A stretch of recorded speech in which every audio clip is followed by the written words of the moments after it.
Boa noite, doutor. Boa noite, Fábio. Seja muito bem-vindo ao nosso programa, viu? Obrigado. Eu queria começar aqui já com uma pergunta de um telespectador, que é o Ronaldo de Jaboticabal, que ele faz a pergunta seguinte. Ele diz que é professor de natação e tem uma alergia do cloro da piscina. Eu vejo que muitas pessoas acabam mexendo com produtos químicos também e tem esse tipo de relação de ter alergia ao produto que acaba utilizando. Ele diz que forma várias feridas no corpo dele. Ele está perguntando se tem como prevenir ou se tem algum tratamento, porque ele tem que continuar o trabalho dele. Não tem jeito, né, doutor? Perfeito. Sempre nós temos como tratar. O cloro é um irritante. O cloro é feito para eliminar bactérias e fungos da água da piscina. De maneira que ele tem que ser um produto citotóxico. E essa toxicidade acaba incidindo sobre a pele também. Lógico, nós toleramos até certo ponto. Qualquer pessoa exposta a altas concentrações de cloro vai ter reações chamadas dermatite de contato por irritante primário.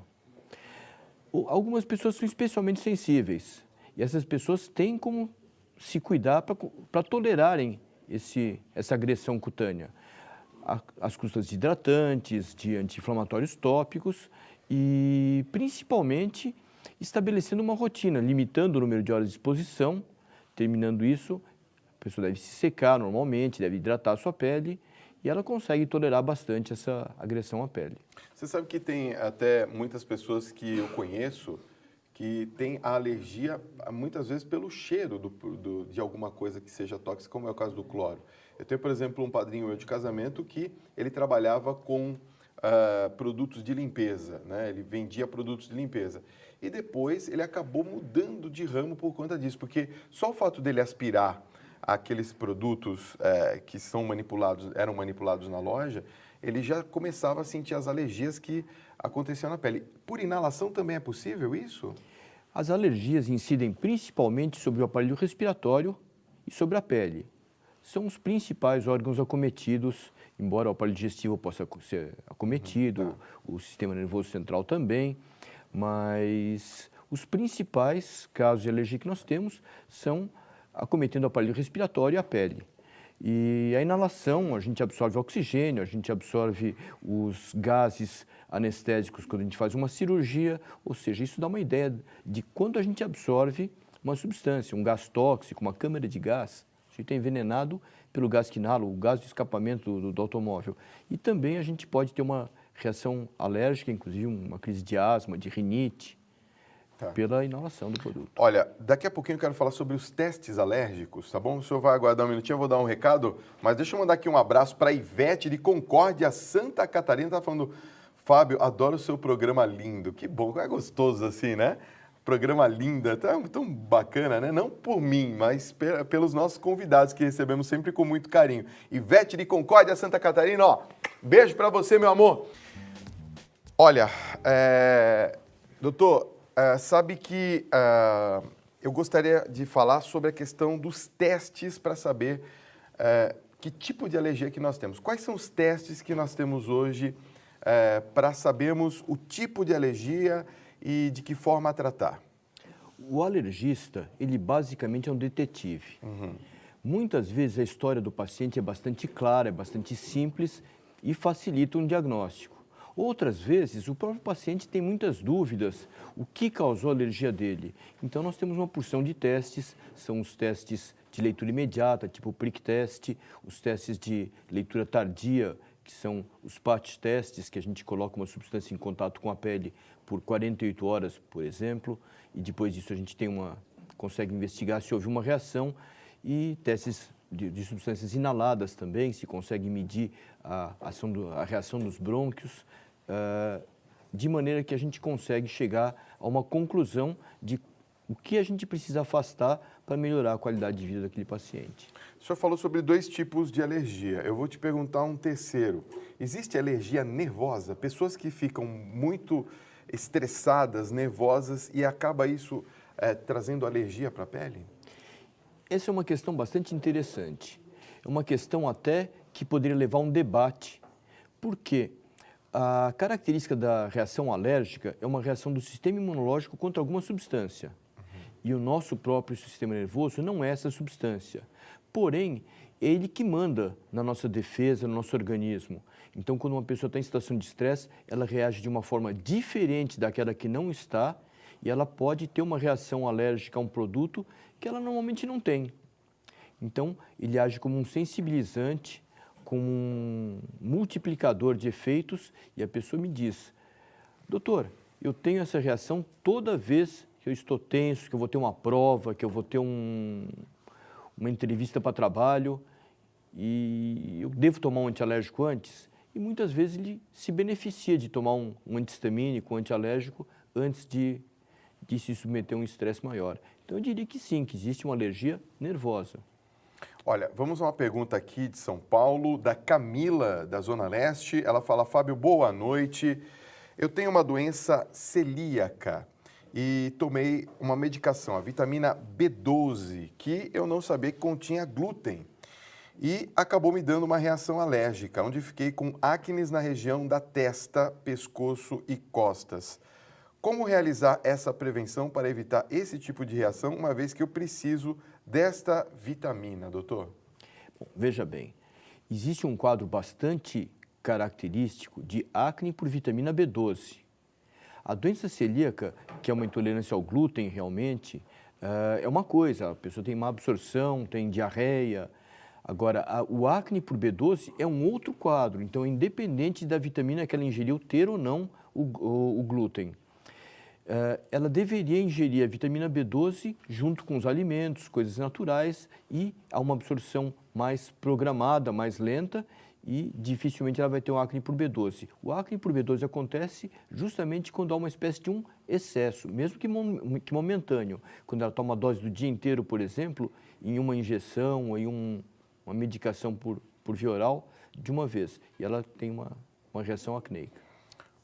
Tem um comentário muito interessante aqui da Cirlei. Ela está dizendo que o programa é maravilhoso e está mandando um grande abraço ao senhor, doutor Enio, pela excelência no que diz respeito à pele. Diz que o senhor é a excelência com relação a respeito a essa questão. Olha, deixa eu mandar um abraço aqui para Aracaju, Sergipe, que está nos acompanhando aqui. Obrigado pela mensagem.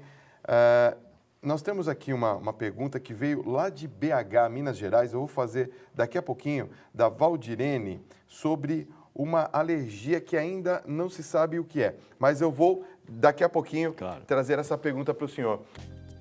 Eu tenho uma pergunta aqui, doutor Enio, sobre... A gente está falando aqui de um produto que é testado muitas vezes e tudo mais, mas existem alergias que muitas vezes... a gente não consegue descobrir. A Valdirene, de BH, Minas Gerais, está dizendo o seguinte, Fábio, boa noite, eu queria fazer uma pergunta ao doutor Enio. Eu tenho uma alergia que não é descoberta. Pedras na vesícula podem causar algum tipo de reação alérgica na pele, principalmente no rosto, doutor? Normalmente não. Normalmente esse quadro não é alérgico. Quando ocorre a obstrução das vias biliares, ocorre um refluxo de sais biliares que podem provocar uma coceira importante, que podem provocar aquele amarelado da pele e um ressecamento, uma alteração da pele, mas que não é de verdade uma reação alérgica, porque nós não vamos formar anticorpos contra a nossa própria bile ou contra as nossas pedras, mas há uma sensação muito possível de se confundir. E o tratamento seria o tratamento da colecistite mesmo, da colecistite calculosa, ou seja, tratar aquela, se necessário, inclusive cirurgicamente, aquela vesícula biliar com cálculos. Tá. Olha, tem uma pergunta também chegando aqui, a pessoa acho que não se identificou, né? É o Ronaldo de Jaboticabal. Ele fala assim, boa noite, Fábio, boa noite, doutor. Eu tenho um outro produto que não dá alergia em ninguém, que é o ozônio. Ele é antialérgico, mas mesmo assim eu tenho alergia. Será que pode ser a imunidade do meu corpo que está causando essa alergia, doutor? Não, o ozônio ele é uma forma de oxigênio instável. Portanto, ele é altamente oxidante. Ele tem um efeito antimicrobiano por provocar uma reação de oxidação bastante rápida e intensa e, portanto, ele protege contra bactérias, contra fungos. No entanto, oxidar é queimar. A hora que a gente tem uma reação com oxigênio violenta, a gente tem uma queimadura. Portanto, em peles sensíveis, em sistemas respiratórios sensíveis, pode haver um processo irritativo. A Vera de Bariri, São Paulo, sabe que a minha irmã morou em Bariri durante muito tempo, conhece a cidade, é linda demais. Um beijo para vocês de Bariri. A Vera de lá de Bariri pergunta, por que o idoso, doutor, tem a pele mais ressecada normalmente? E como tratar esse ressecamento? Então, ela fez uma constatação bastante real. O recém-nascido ele tem uma composição da pele dele de quase 90% de líquido e com o passar do tempo isso vai mudando, a pele vai sendo alterada pelo contato com os hormônios, ocorre uma deposição de várias substâncias como queratina, como substâncias oleosas, e essa composição vai se mudando. Numa fase mais avançada da vida, quando diminui essa produção hormonal, diminui a oleosidade da pele, há uma tendência de ressecar. Existem várias táticas de tratamento para isso, que incluem a chamada reposição hormonal, quando necessário, quando bem indicado, quando analisado, incluem o uso dos hidratantes, das vitaminas, nutrientes, uma boa alimentação é importante, o controle dos banhos, que devem ser rápidos e não quentes demais. Esse paciente tem uma pele mais seca, deve evitar o uso de esponjas, buchas, porque a pele seca já não segura muita sujeira. E muitas vezes é uma coisa meio cultural, o banho prolongado, o banho com bucha, esfoliar a pele. E no indivíduo que tem uma pele seca, esfoliar prejudica, tira a camada de defesa da pele que segura a umidade. Ele deve tomar um banho mais rápido, não tão quente, não agredir a pele e usar um hidratante imediatamente após. E é correto nós utilizarmos o protetor solar diariamente ou não? Não só é correto, como é necessário, indispensável. Exato. O raio ultravioleta ele tem uma ação de degradar o nosso DNA, ele pode realmente levar a um envelhecimento da pele e a pele se defende produzindo camadas de melanina extra, ou seja, manchando, né? Então, é extremamente importante utilizar proteção solar, não só quem está exposto diretamente ao sol, mas quem está exposto a essas luzes também, a luz visível também agride a pele e o cume dessa agressão é o câncer de pele. Tá. Doutor Enio Ziman, muito obrigado pela sua presença, foi uma alegria recebê-lo no nosso programa, viu?